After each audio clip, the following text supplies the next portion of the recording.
Buenas tardes, soy Macu Lucena y estamos en la catequesis de Primera Comunión de la Iglesia de San José en Sevilla. Hemos repasado muy a conciencia el sacramento de la confesión. Hoy vamos a repasar la Santa Misa.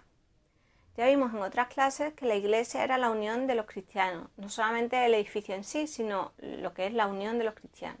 Y los cristianos nos reunimos especialmente los domingos para celebrar la Santa Misa, para celebrar la resurrección de Jesús y para celebrar el milagro de la Eucaristía, que es la manera en la que eligió Jesús para quedarse con nosotros en la tierra, no solo en la tierra, sino en nuestro propio cuerpo y en nuestra propia alma.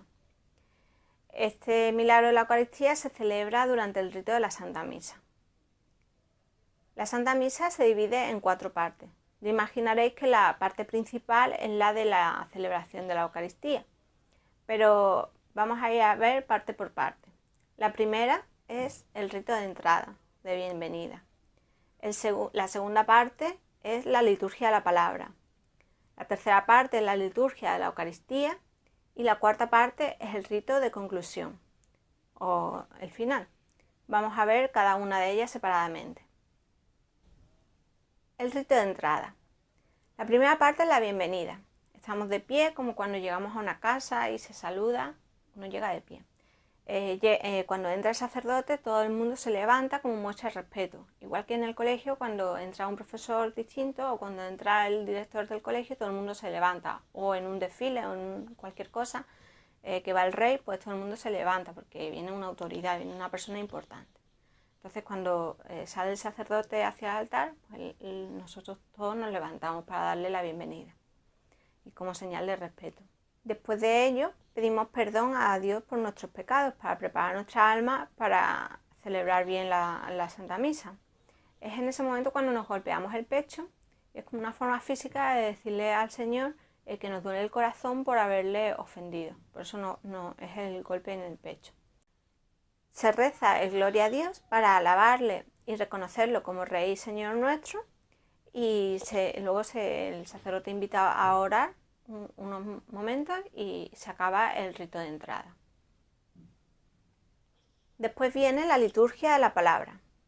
Aquí nos sentamos para escuchar varios textos del Antiguo Testamento. Nos sentamos porque es una manera más fácil de prestar atención y de concentrarnos en lo que se nos está diciendo. No tenemos que estar pensando en que estamos de pie, estamos cansados o que nos tapa la cabeza de la gente y entonces no vemos a la persona que está leyendo el texto. Entonces estamos sentados escuchando igual que en clase. Vale. Pues se lee un poquito del Antiguo Testamento para que vayamos conociendo la historia de nuestra religión y después el sacerdote se levanta y lee el Evangelio.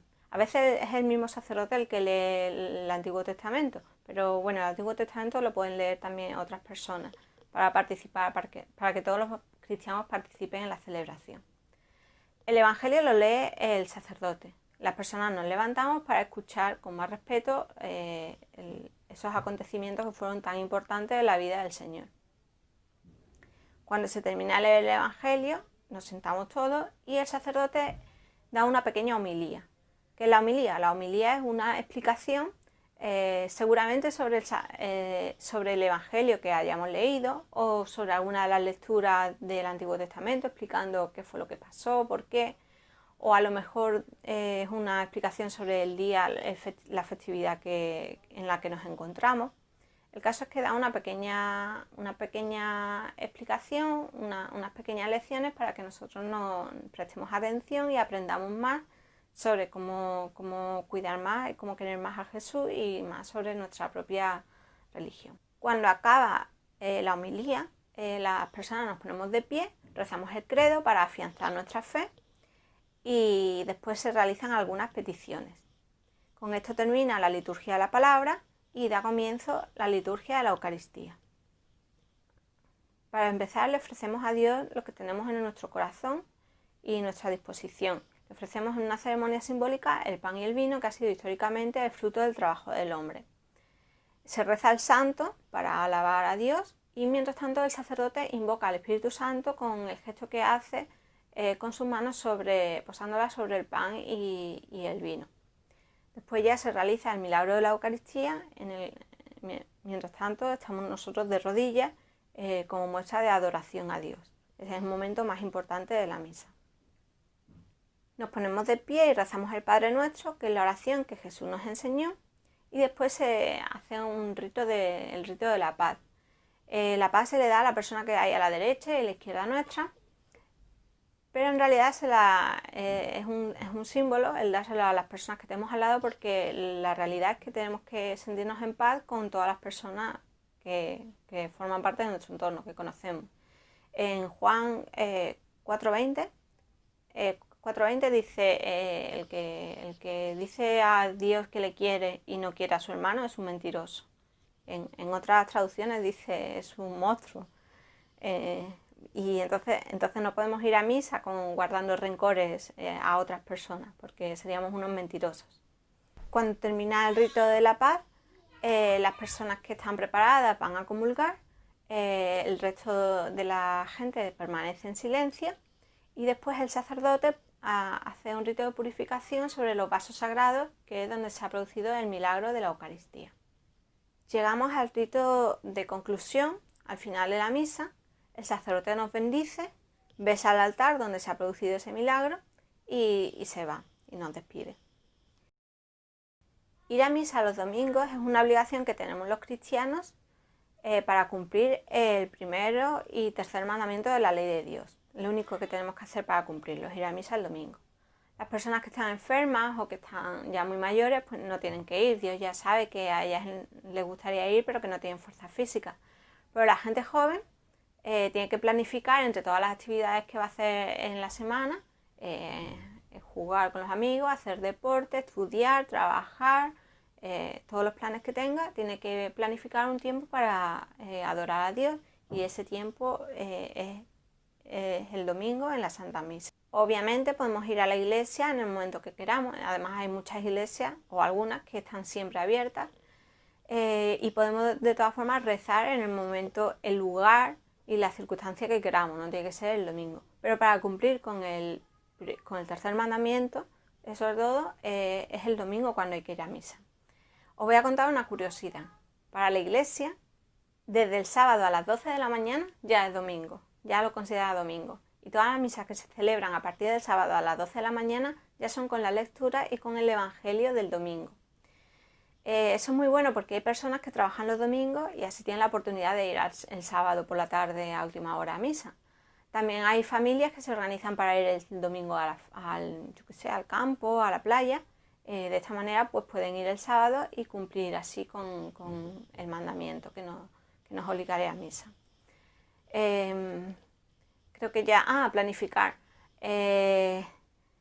Planificar es hacer una lista con el orden de las cosas que son importantes para ti y darles un hueco en tu vida y en tu horario. De momento a vosotros eso parece que no os importa mucho, porque a vosotros os organizan, como sois niños, os organizan la vida a vuestros padres. Pero va a llegar un momento en el que vosotros mismos tengáis que decidir en qué hora os vais a poner a estudiar, qué amigos son con los que realmente queréis salir un rato o con quienes no, porque no son tan amigos vuestros, cuáles son vuestros deportes favoritos y en qué momento los vais a hacer. Y en definitiva vais a organizar vuestra vida en función de las cosas que para vosotros son importantes. Va a ser en ese momento cuando tengáis que considerar si Dios es lo más importante de vuestra vida y si Dios va a estar en esa lista. Entonces le tenéis que guardar un hueco en vuestro horario, que será el domingo o el sábado por la tarde, para demostrarle a Dios que sí que es importante en vuestra vida. Bueno, con esto acaba ya la catequesis de hoy. Vais a repasar las preguntas del catecismo de la 90 a la 98. También me gustaría que, si veis estos días, bueno, como todavía no se puede ir 100% a misa, hay gente que está dispensada, gente que no, y todo eso, y las misas se están emitiendo por televisión y por internet. Si tenéis la ocasión de ver la misa por televisión o por internet con vuestros padres algún domingo de estos, me gustaría que os sentaseis con una libretilla y apuntaseis intentaseis identificar cada momento en qué momento se está produciendo, pues encajarlo en la lista que hemos dicho de los momentos de la Santa Misa. Si es el rito de la liturgia, si no, si es el momento, pues el Padre Nuestro está claro, pues en la parte de pedir perdón, la parte de alabar a Dios. y lo hagáis así con vuestros padres. Como el vídeo es muy cortito, este vídeo de la catequesis lo podéis ver de nuevo para hacer un listado con las partes de la misa, y así ya lo tenéis la chuletilla para cuando vayáis a ver la misa, lo podéis apuntar e identificar. Y así os va a ser más fácil el día que vayáis a misa presencialmente, pues os va a ser muy fácil identificar y saber por qué estáis de pie, por qué estáis sentados, por qué estáis de rodillas, si estáis adorando, si estáis escuchando o si estáis mostrando respeto.